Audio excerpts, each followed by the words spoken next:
Hey everyone, welcome back to another video. So there's some new news regarding the new mainline Neptunia game, which is great to hear.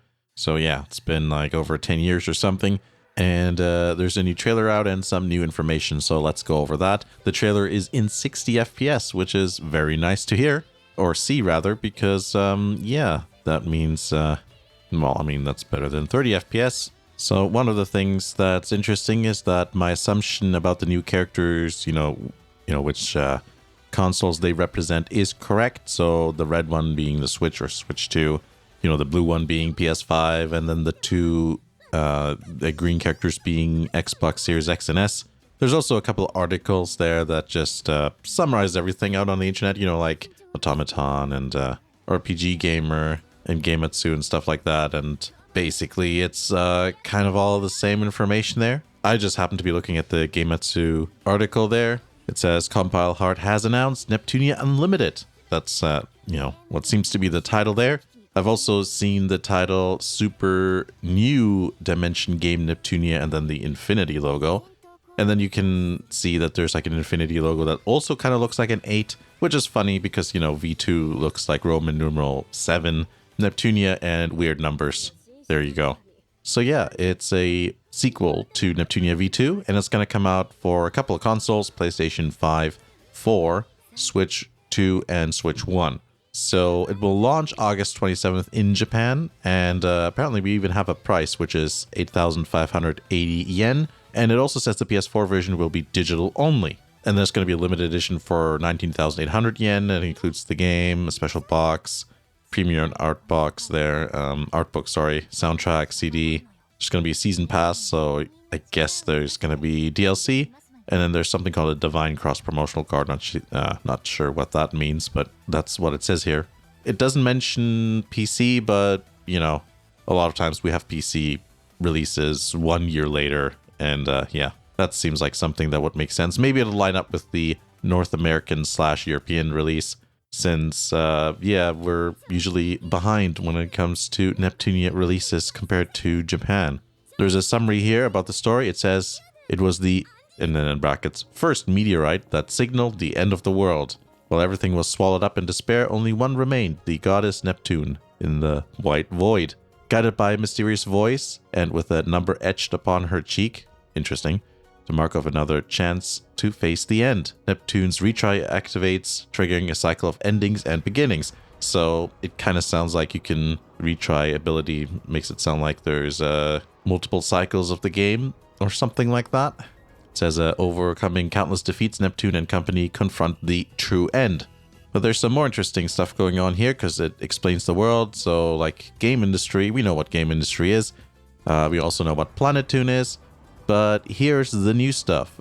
So Louis is no longer called Louis, it's called Swenia. So it says here, a northern nation of game industry protected by the goddess Redheart. So that's the one that represents the Switch and or the Switch 2. Once known as Louis, it has since been redeveloped with a new city constructed near the former capital. Its central mall's massive display serves as a city landmark. Then there's Last Station, an eastern nation of game industry protected by the goddess Blueheart.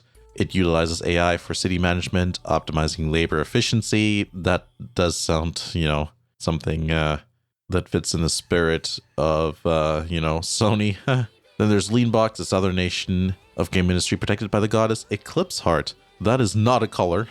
The harmony between its architecture and surrounding nature serves as a model for next generation urban design. So we have here a list of the characters, and we also get to see, what their actual names are.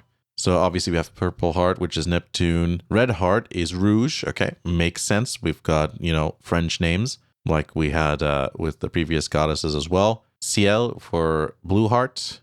And then suddenly we don't have French names anymore for Anna. And it says Lot, a lot, but I'm pretty sure it's supposed to be like Lotte. We're going to see how it's technically going to be translated.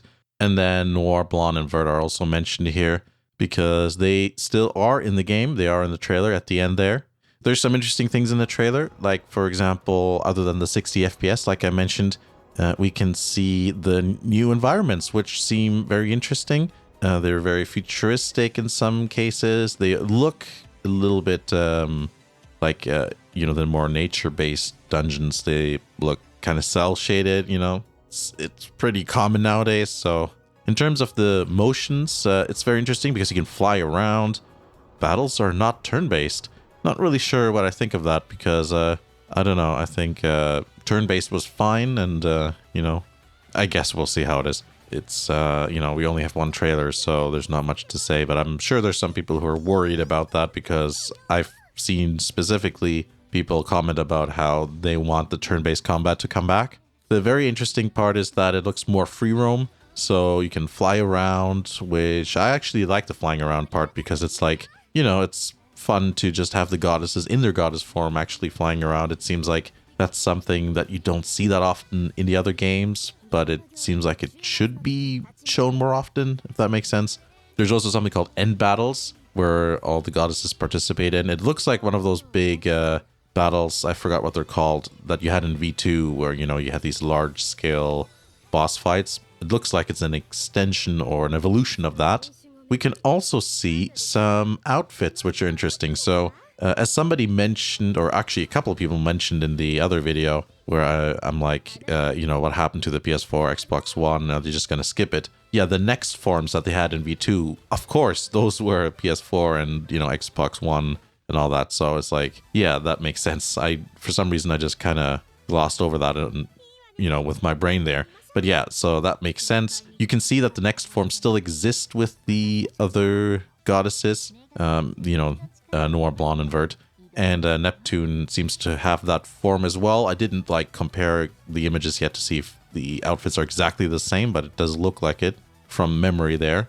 I will say that the new goddesses, it's so clear that, the outfits are nerfed compared to the old Neptunia games. It's like, there's less skin showing, and say what you will, but the entire reason that I actually picked up Neptunia in the first place is because I saw the transformed outfits. I'm like, oh, that grabbed my attention.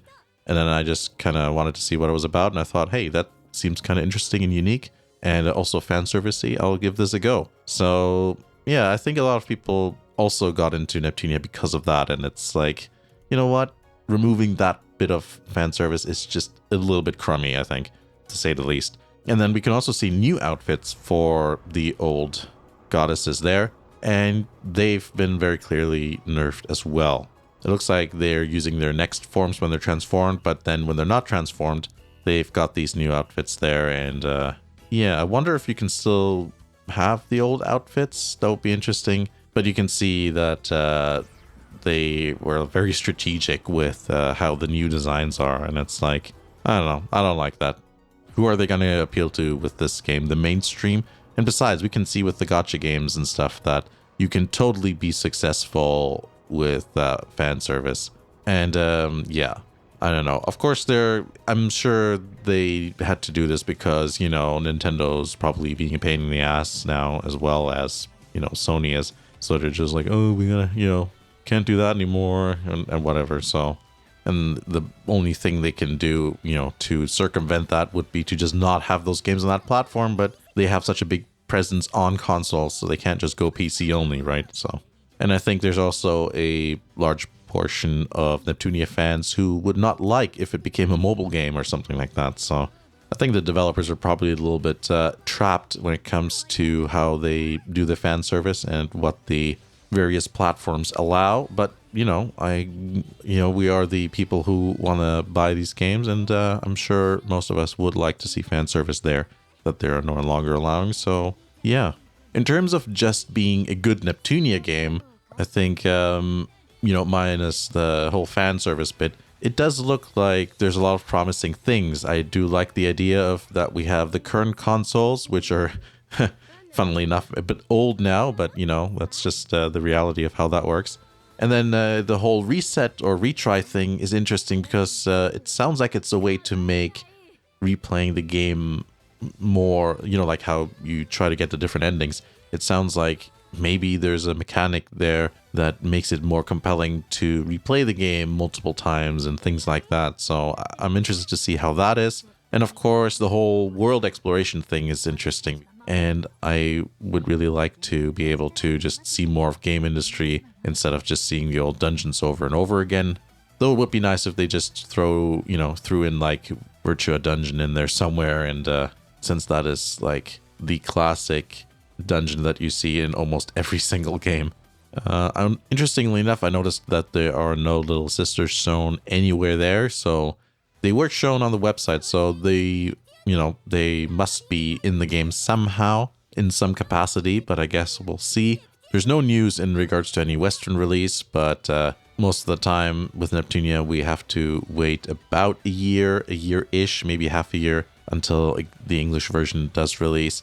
I'm sure we'll have some news soon in regards to some sort of Western release, since I'm pretty sure a huge portion of the fan base of Neptunia is actually Western. If there's something that I missed, maybe there's things in the trailer, or maybe if there's some information that you know about that I didn't mention, please comment below, preferably with sources. So maybe, if there's like an article or something with more info, then, I can check that out, and so can other people. So that's it for now. We'll just wait for some new news. And until then, thanks for watching, and I'll see you again in another video.